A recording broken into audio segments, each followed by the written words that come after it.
We are watching the entire video games industry literally change shape right in front of our eyes. And it's because the video games industry has spent the last decade waiting for an entire generation of gamers to show up, and they didn't. And no, it's not to say that they actually didn't show up overall, because statistics show that something like 90% of Gen A and Gen Z are actually gamers, and that they spend majority of their time playing games. The problem is that they're not playing the games that they should be. And I mean that in that they didn't enter gaming the traditional way that many of us did. Think about the way you grew up. You played Pokémon, Mario, Halo, Call of Duty, maybe even some random licensed garbage that your parents bought you because Shrek was on the box. But eventually, through playing those, your taste expanded. You bought new consoles, you discovered new genres. You started playing RPGs, horror games, weird Japanese games that don't make sense, giant AAA releases, whatever. But gaming was explored, and you were excited for new releases. You were excited for big games. And there was nothing like watching an E3 press conference and seeing all those amazing AAA games getting blasted right into your freaking eyeballs, and you were waiting for those September, October, November months so you could get your hands on them, dude. It was the best of times. But this new generation didn't come up that way. They don't have that same level of excitement that we do for those games. They don't see those games as anything other than a gigantic price tag and the potential for being a letdown. Because this generation grew up with games that are completely different and have shaped them into a completely different type of gamer. These people grew up on Fortnite, dude. They grew up on Roblox. They grew up on Minecraft. And instead of those games becoming a gateway drug, into the next level of gaming, to go from Minecraft to like Alan Wake 2, they simply stayed there.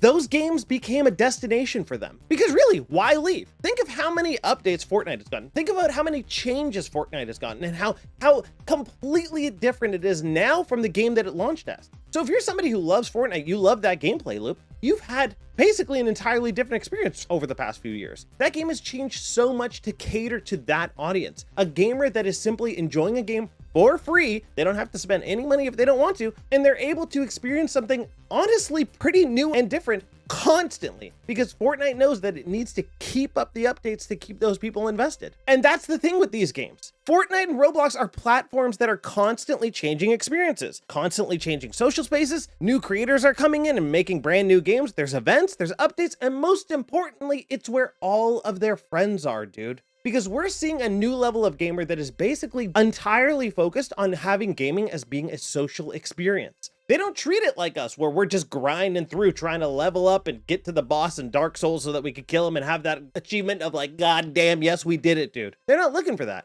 They're looking to sit down with their friends, everybody on Discord, playing around in Valorant for free, talking to e-girls, saying some racist shit probably, and then moving on. And now we're starting to see why that just might be an enormous problem. Because now, AAA is getting more expensive than it ever has. Gaming is getting more expensive than it ever has. Consoles and hardware are getting more expensive than they have ever been. And then here's the sequel to a 40-hour game that you never even played because it came out 17 years ago and you're expected that this 14-year-old is gonna care about it? No way, dude. They care about Fortnite.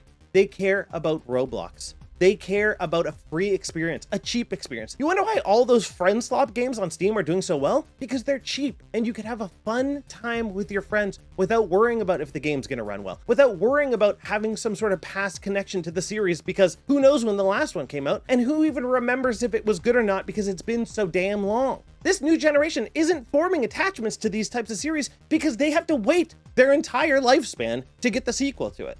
That's why. And that's the part that the industry is completely underestimated. They assume that the next generation of players would eventually become us, that the kid obsessed with Roblox at 12 years old would eventually be standing in line for the next PlayStation at 20, that the Fortnite kid would eventually become the person buying GTA, Final Fantasy, Resident Evil, God of War, and whatever else the next massive AAA franchise happens to be. But what if they don't? What if their introduction to gaming was Fortnite, and what if Fortnite became their #1 destination to play games, something that they never had to grow past, something that they never had to give up? What if Fortnite is gaming to them?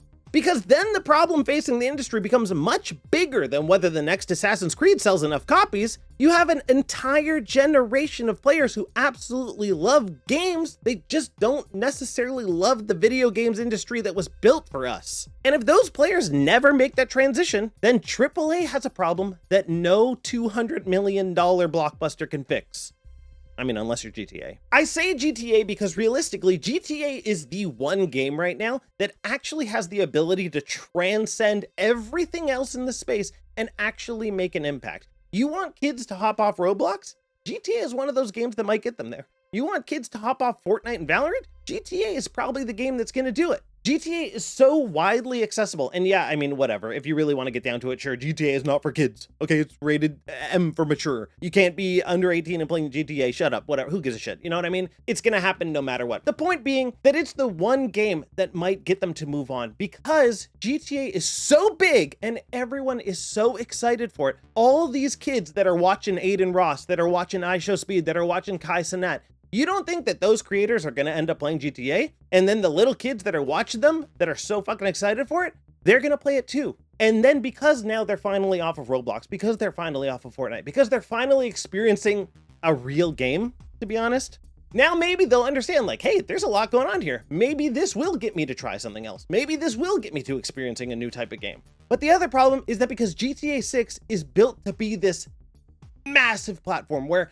it's going to have so much content put into it, especially with the release of GTA 6 Online, that's going to be even bigger, especially with all this roleplay stuff that they're injecting into it. You're kind of just moving them from one ecosystem where they've been stuck for their whole lives to a new ecosystem where they're going to be stuck for their whole lives. And they're going to just keep throwing money at Rockstar. And GTA 6 is going to grow, and GTA 6 Online is going to grow, but it doesn't mean that the rest of the AAA games industry is going to go. It doesn't mean that the indie game space is going to grow. It doesn't mean that really anything is going to grow other than Rockstar and GTA. So it's just changing the problem from one situation to another. And it's still bad news for the industry. And I know that there's people out here, I mean, I keep referencing Legendary Drops, but there's people out here like Legendary Drops who are saying that this is a result of the AAA games industry dying because nobody wants AAA slop because they've been let down by AAA games over and over and over again, which is a little bit crazy because there's so many goddamn good games, dude. There's so many fucking good games to play, man, and I'm so sick of hearing people say that there's no good games and that AAA sucks.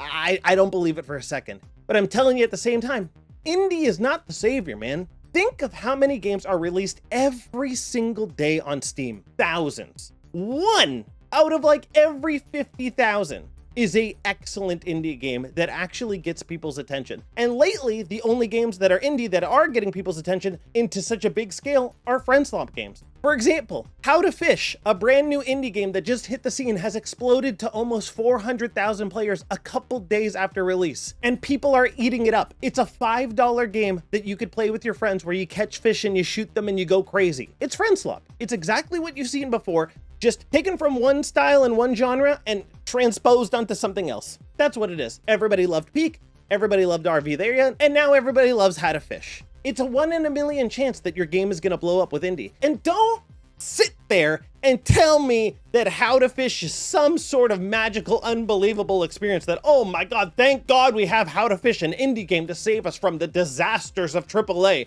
How to Fish is 10 times the game of Resident Evil 9. Shut the fuck up, dude. Come on. Does it mean it's the greatest thing ever just because it's an indie game?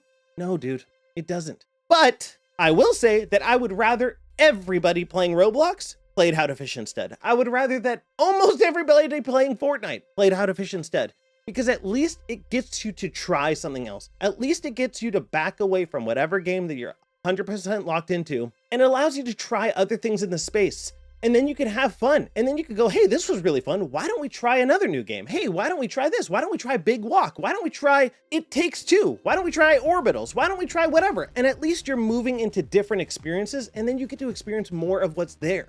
The more that gaming as a whole is able to pull people away from these things like Roblox and Fortnite and Valorant and whatever else that they've been locked into, and actually get to experience what gaming is offering as a whole, it's better for everybody, dude.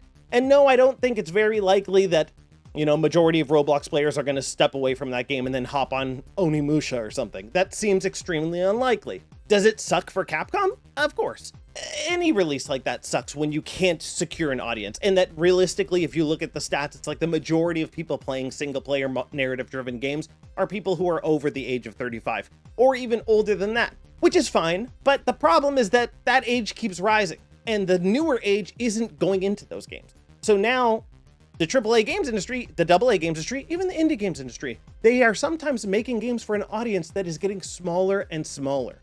It's a problem because realistically, there are more games released now than ever before. The Nintendo Entertainment System, the NES, had something like 1,000 games in its entire library. And now we're getting 1,000 games daily. Yes, most of them are slop, most of them are garbage, most of them are trash, most of them are shovelware and games that you should never ever play or download. But the fact is, we're getting more games than ever. We're getting more AAA, more AA games than ever, dude. There's so many games coming out just in September, October, November, that it's hard to keep up. It's hard for somebody like me who's a content creator trying to make these videos for you guys to enjoy. It's hard for me to keep up. So now imagine the average gamer. But when you really look at it, the average gamer buys something like 3 games a year, dude. So if the average person is buying 3 games a year, which let's say also the average person is playing something like probably a Call of Duty, potentially a sports game, and then one other big game, which this year would be like GTA 6. So of those 3 games, they're only buying 3 games. But you're telling me that between September, October, November, there's gonna be like 3 major games released a week?